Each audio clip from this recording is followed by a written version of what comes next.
पवन को लाना चाहिए। वो आधा पागल है, आधा पागल है, आधा पागल है। और इन लोगों ने अपने दर्शक खो दिए और इन लोग बाद में इनको बहुत पीड़ा होगी कि रवि भैया ने जो मेहनत की, जो मशाल मैंने इन सब के हाथ में दिया कि now you guys run. Pawan Singh को रवि किशन क्यों पागल बोले हैं और क्या सच में पवन सिंह बिग बॉस में जाने वाले हैं, इन तमाम बात का जवाब हम आपको इसी वीडियो में देंगे।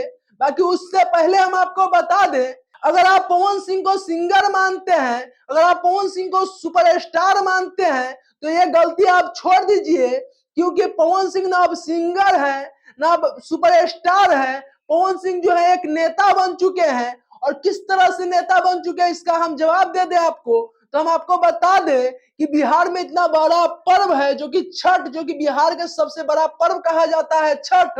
और इस छठ में जो है पवन सिंह एक भी गाना नहीं गाए हैं और अपने काराकाट क्षेत्र में जो है जाके भ्रमण कर रहे हैं।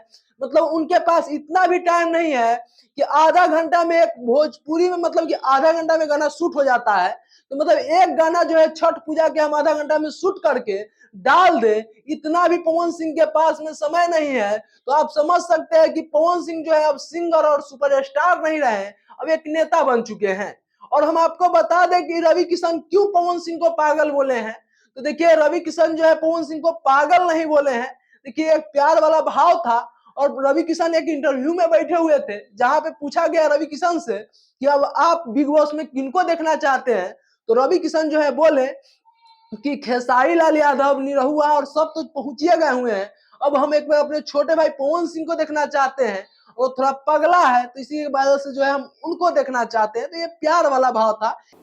पवन सिंह को आना चाहिए। पवन को, अब इनको नहीं, पवन को लाना चाहिए। वो अपना छोटा भाई है लेकिन वो आधा पागल है।